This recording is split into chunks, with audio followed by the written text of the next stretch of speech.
Close your eyes and picture Venice. The city of canals, the food, the architecture, the picturesque setting sun, the stunning bridges, gondola cruises, atmospheric streets and funfair celebrations. Nope. Think again. It's most definitely not sunshine and puppy rainbows in Venice anymore. Now it's floods, rising sea levels, floods, corruption scandals, and more. You guessed it, floods. That's right, the city is estimated to be submerged before 2100. Our romantic city is literally on the verge of being submerged underwater. Our very own Atlantis in the making.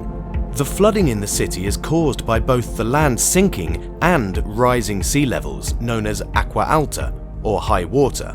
Doesn't sound like such a big deal, right? Wrong. Acqua alta can actually stop city activities for several hours. This means that boats can't move because of low-hanging bridges, and water leaks into houses through the sewage system. Psst! A little birdie even said that Venetians have not lived on the ground floor for decades because of high water. So, what does all I've said have to do with the $7 billion idea? And what's an idea doing to save Venice from being Veniclantis? Venilantis? Or would it just still be Venice? One acronym consisting of a number of words, MOSE. Think about it. Doesn't it sound like Moses? You know, the parting of the Red Sea? No? Forget it. Anyway, the Venetian developed MOSE, also known as Modulo Sperimentale Elettromeccanico, or Experimental Electromechanical Module. Please, just call it MOSE. This behemoth of a structure is an integrated system that will temporarily isolate the Venetian lagoon from the Adriatic Sea during acqua alta. Remember what Moses did at the Red Sea? Yeah, something like that. The MOSE consists of rows of mobile gates positioned at the Lido, Malamocco and Chioggia inlets, and is intended to safeguard Venice and the lagoon from tides of up to 3 meters or 9.8 feet, along with other precautions. Its construction began in 2003 and the first full test was successfully completed on July 10, 2020. It sounds like a happy ending. But don't applaud just yet. The project was actually supposed to be completed in 2018. That was shifted to 2021, and now it's to be completed in 2025. Don't look like that. I said its first test was completed. The delays are said to have been due to numerous setbacks, cost overruns, and scandals. But the good news is that in order to avoid flooding in some of the low-lying areas of the city, the MOSE was first activated on October 3, 2020 during a high tide event. The MOSE costs around a whopping $7 billion to build, and accounts from its first year suggest that it cost $328,000 to raise it every time. And that's nearly double the original estimates. Now, how do the barriers actually work? They operate using an amazingly straightforward hydraulic system. Phase 1, air is pumped into the fins to lift them, and the water is drained away. The Adriatic Sea surges against them on one side and the lagoon is relatively calm and low on the other, as they float upward until they emerge above the water. At this point, they form a barrier. Phase 2, when the tide recedes, air is forced out of the fins and water is pumped back into them, causing them to sink back down and land in their cases. It only takes 32 minutes to raise and about half that time to lower the barriers when they're lying dormant on the ocean floor with the hollow barriers filled with water to weigh them down. Like I said, straightforward. What's the problem, I hear you ask? The problem is when to raise the barriers. You see, last year on December 8th, Venice experienced a 138 centimeter flood and it severely damaged the city.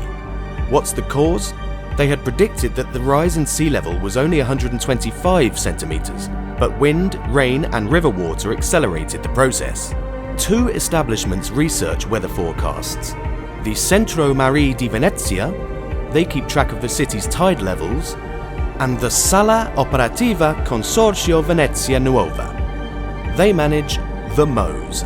Both use different modelling and compare their predictions while accounting for factors like rainfall, swollen rivers emptying into the lagoon, and sea level rise, in addition to wind speed and the city's elevation above sea level.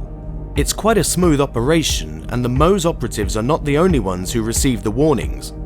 Other lagoon users are given a heads up too, and the warnings are typically issued from 48 hours prior to high tide to 3 hours prior.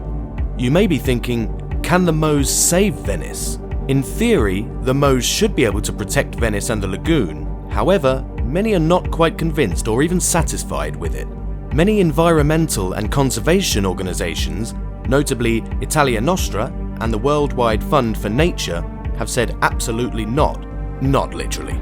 It honestly must be sad to be Meuse, because it's faced criticism since its inception. They've been notably focused on the costs of construction, management and maintenance, which are much higher than those for alternative systems used by the Netherlands and England to solve similar problems.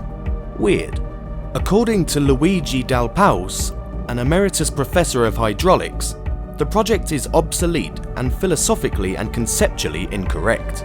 For example, while the gates could theoretically deal with rising waters, they could only do so by raising the floodgates so frequently that they functioned as a near-permanent wall. This, in turn, would wreak havoc on the lagoon's drainage and interchange with the Adriatic Sea. Venice's lagoon would become a stagnant pool for algae and waste if the gates were left open. The No Meuse campaign also highlights what could be a number of critical points in the system's structure, as well as its inability to cope with the predicted sea level rises. Did you know that 9 appeals have been filed over the years with the Regional Administrative Court and the Council of State? Well, 8 of them have been rejected. The 9th is currently being evaluated. Then there's the 2014 scandal. Get this, 35 people, including the mayor of Venice, were arrested in Italy on corruption charges in connection with the Meuse project. The mayor was accused of receiving illicit funds from the Consorzio Venezia Nuova, the consortium behind the project's construction, which he then used in his mayoral campaign. There were allegations that 20 million euros in public funds were transferred to foreign bank accounts and used to fund political parties. And that's just one of the many corruption scandals. Oh well. In the end, supporters of Meuse believe it can withstand the threat of rising sea levels caused by global warming, but others, not so much. If you liked this video and hope to see more videos like this, then hit the like button and subscribe to follow our channel. We'd also love to hear what you think about Meuse and its consequences in the comment section below. Thanks for watching, we'll see you next time.